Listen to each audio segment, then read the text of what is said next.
Hi, this is Jade Edmondson, and I'm giving you a tutorial on Freckle.com, which was previously known as FrontRow.com. They literally just changed their name this week, I'm pretty sure. Um, Anyways, this is the free version of the app. There is a paid school version, but the free version has so many tools available already on it. I've used it for 2 years now with my students, and it has been great. So it has stuff for math and for ELA, which is great. And they use pre-tests to determine baselines for different sections of math and for ELA reading level. And so everything is targeted to that student's baseline abilities, and then they can go up in levels from there. Now, a couple objectives that I can show you today, just as examples, are um, how to practice fractions in math and how to research Rosa Parks using their articles on this website. This is for student use. Um, it's really great in school with all the students that are set up within the same classroom together. It actually will even give suggestions sometimes, like if a student is working on a math problem and they keep getting it wrong, it'll pop up and say, like, if you need help with this problem, go ask this student because they have already completed a problem that looked just like this. And so it's a really great way for technology to suggest to them who they can go and ask for help if they have questions. Now, some standards that this addresses: technology standards. The ISTE student standard 1.A has to do with personal learning goals and using technology to achieve them. Students can really decide for themselves what they need to focus on, and they can find it on here, and they can practice those skills on here if that is their goal, to get better at a certain math standard or to get better at reading or to get better at vocabulary. They've got it on here.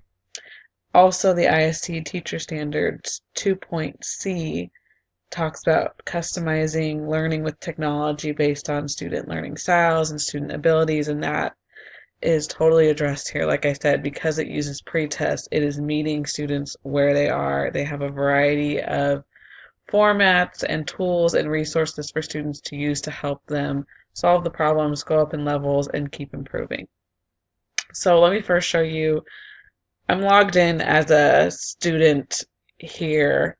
This is the student view, and so on the home page it tells me that I have 9 assignments from my teacher. So you can tell your students that you have to do the assignments first before you can just have free reign, or you can let them choose what math or what ELA stuff they want to work on. They earn coins. They can go to the piggy store and buy stuff with their coins, so that is a good motivation for them. Now, if I look at my assignments on here, I've got math assignments. I've got ELA assignments, which include writing and reading. I don't have any science and social studies assignments on here yet, but as from the teacher view, I assigned all of these to my class, and so I can click on them and complete them, and then they will go away. Well, let's pretend like I just want to practice math. We're learning about geometry in second grade, so if you notice, the rest of these say start pretest. Well, I've already done the pretest for geometry, so that you don't have to watch that. But it will ask you questions about geometry. If you keep getting them right, they'll get harder. If you get them wrong, they'll get easier, and it will sort of figure out where your baseline level is. So I took the pretest, clicked through it. I'm starting out on level 7. So the pretest determined that I'm past all of these previous levels. So if I'm ready to do this, I can click on it, click practice, and it will start giving me questions that should be at about my level when I'm ready to be working on next. Let's see. DJ saw a brick wall on his walk down the street. What 2 shapes did he see in the brick wall? Now, if I know this automatically, I can just click on the answer and keep going. But let me show you a couple other options that it has on here. I can just draw with my tools if I want to practice drawing out a problem. This problem's already got a visual for me, but sometimes they don't. I can draw that there. I can erase it. I could trash the whole piece of work. On here it's got different shapes if that would help me to, drag and drop some shapes on here, and then, have that as part of my work. Does that match those shapes? And then it even has a video on here. If you're completely stuck on a problem and you don't know what to do, you can click on the video. And this is where I was talking about. It'll list other students in my class who have done this problem or are past this level, and I can go and ask them, or I can watch a video right here through YouTube. The question says, John is combining the two triangles below to make... So I'm going to go back to the question. I'm going to click on it. Told me it was correct. I keep going. Let's say, I don't know how many sides the rectangle has. I click the wrong answer, try again. This would be where if I keep clicking the wrong answers, try again, well, it'll say, how about you watch a video or ask one of these people? So it kind of gives you a suggestion of what to do if you're really stuck on there, which I think really puts, the work on the students to make sure that they're not just guessing and that they're actually finding a way to learn what they need to learn. Now, if I go back to home, exit, I just really quickly show you what their ELA stuff looks like because I love the articles that they have on here. This is kind of more for younger students, but they have a whole list of articles on here. Now, I've already taken the pre-test, which sort of told them what my reading level is about, and so they're giving me articles that are at my reading level. So if I get free time as a student to just pick an article and free read, I can pick whatever I want to. Click on it, read the article, and I've got it here for me to read.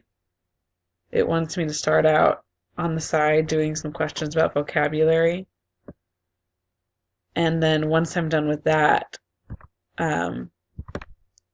oops, got it wrong. Next. They're going to have me do it again. Invented.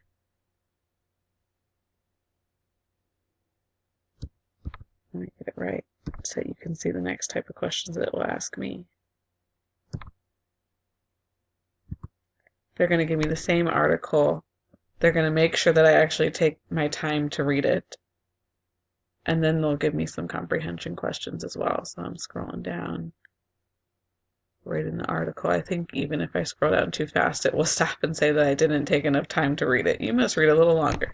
So anyways, once I actually read the whole article, it will pop up with some comprehension questions, and all of this data, even on the free version, it stores it in the teacher view. So if you log on as a teacher, you can see every single thing that your student did on here. So it is a great way to do some sort of informal assessments on here also, or even formal assessments if you want to assign a specific skill on there.